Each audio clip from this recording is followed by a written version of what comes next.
Social media पर एक तस्वीर तेजी से वायरल हो रही है जिसमें दावा किया जा रहा है कि ईरान में महिलाएं एजुकेशन और करियर में अमेरिका से भी आगे हैं। 99% लिटरेसी, स्टेम यानी साइंस, टेक्नोलॉजी, इंजीनियरिंग और मैथमेटिक्स में 70% तक महिलाएं भागीदार हैं। सुनने में ये काफी इंप्रेसिव लगता है, लेकिन सवाल है कि क्या ये सच है या फिर ये सिर्फ आधी सच्चाई है जिसे दिखाकर पूरी कहानी बदली जा रही है। आज हम डेटा, रिपोर्ट्स और वेरीफाइड सोर्सेज की मदद से इस वायरल क्लेम का पूरा सच जानेंगे।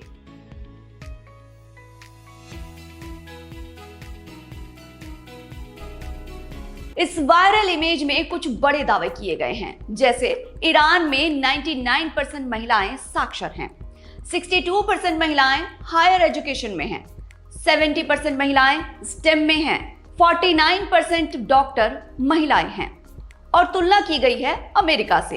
एक बात यही स्पष्ट कर दें कि ये और इन जैसी आने वाली तस्वीरों या फिर वीडियोस का एक खास मकसद होता है, नैरेटिव बिल्ड करना। एक ऐसे समय में जब दोनों देश आमने सामने हों तो ऐसे नैरेटिव बहुत कारगर साबित होते हैं, सेंटिमेंट्स क्रिएट करते हैं।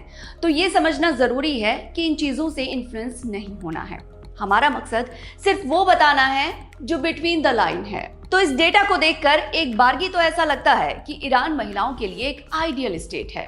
नहीं, ऐसा कहने का ये मतलब कतई नहीं है कि तस्वीर में दिख रहा डेटा गलत है। सारे डेटा वेरीफाइड हैं, दुरुस्त हैं, लेकिन सच जानने के लिए हमें हर क्लेम को वेरीफाई करना ही होगा।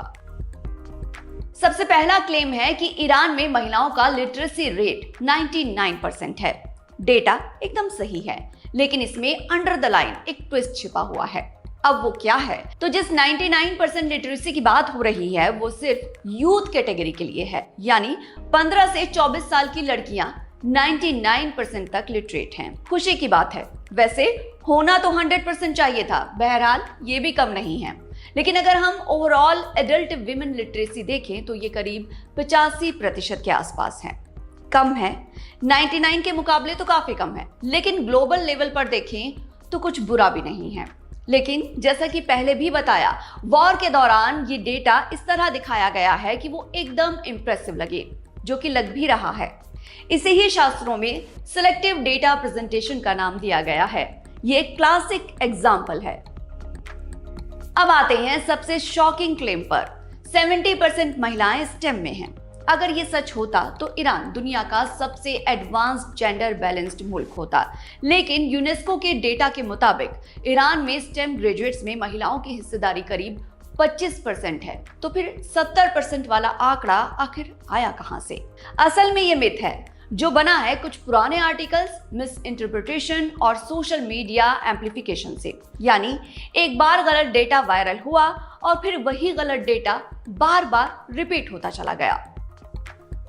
अब सबसे अहम सवाल, क्या शिक्षा ही आजादी है? तो इस बात में कोई शक नहीं है कि ईरान में महिलाएं पुरुषों के मुकाबले पढ़ाई में काफी आगे हैं। अगेन, ये खुशी की बात है, लेकिन असल सवाल इसके बाद शुरू होता है। क्या पढ़ाई में आगे इन महिलाओं के पास वही फ्रीडम है जो किसी डेमोक्रेटिक देश में होती है या फिर होनी चाहिए? सच्चाई थोड़ी कॉम्प्लेक्स है। ईरान में ड्रेस कोड कानून है, पब्लिक बिहेवियर पर पाबंदियां हैं, कुछ कानूनी अधिकार सीमित हैं, यानी एजुकेशन तो मजबूत है लेकिन पर्सनल फ्रीडम पर पाबंदियां हैं। इसीलिए सिर्फ शिक्षा के आधार पर किसी भी मुल्क को ओवरऑल जज नहीं किया जा सकता। अब बात कर लेते हैं यूनाइटेड स्टेट्स की। यहाँ महिलाओं को हायर लीगल इक्वालिटी हासिल है, उन्हें करियर तय करने की आजादी है, उन्हें सोशल मोबिलिटी हासिल है। लेकिन ईरान से तुलना करें तो निश्चित तौर पर स्टेम में अमेरिकी महिलाओं की हिस्सेदारी कम है। थोड़ा रुक जाइए, जज करने से पहले थोड़ा इंतजार कीजिए। सवाल है कि साहब, क्यों अमेरिकी महिलाएं स्टेम में कम हिस्सेदारी रखती हैं? क्यों? तो इसका जवाब है आजादी, चॉइस। अमेरिका में चॉइस ड्रिवन सिस्टम है। मतलब ये कि लड़कियों को इस बात की आजादी है कि वो किस पेशे में जाना चाहती हैं। दरअसल कहा जाता है कि आंकड़े झूठ नहीं बोलते। हमारी भी इस बात से सहमति है, लेकिन आंकड़े अक्सर पूरा सच भी बयान नहीं करते हैं अगर सही संदर्भ में इस्तेमाल ना किए जाएं। यहाँ कुछ वैसा ही मामला है। यहाँ नंबर्स इक्वालिटी को रिप्रेजेंट नहीं कर रहे हैं।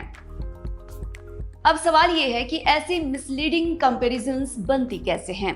तो इसके लिए आमतौर पर 3 बड़े तरीके होते हैं। पहला, सेलेक्टिव डेटा दिखाना। दूसरा, संदर्भ को छुपा लेना। तीसरा, इमोशनल नैरेटिव बनाना।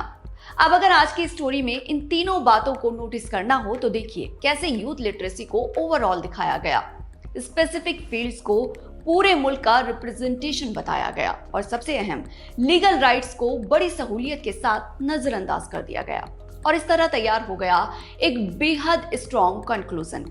याद रखिए, किसी बड़े कवि ने कहा है कि पराधीन सपने हूं सुख नाही।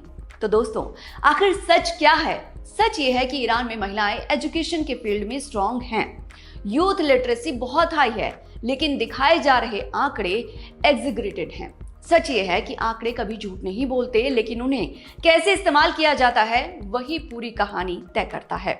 इसीलिए अगली बार जब भी कोई वायरल क्लेम देखें तो सिर्फ आंकड़े नहीं देखें, उनका संदर्भ भी जान लें। ईरान में महिलाओं की एजुकेशन और उनकी आजादी के कंपैरिजन को लेकर आपकी क्या राय है, कमेंट बॉक्स में बताइए। वीडियो पसंद आई हो तो लाइक कीजिए, शेयर कीजिए और सब्सक्राइब कीजिए कलयुगी नारी।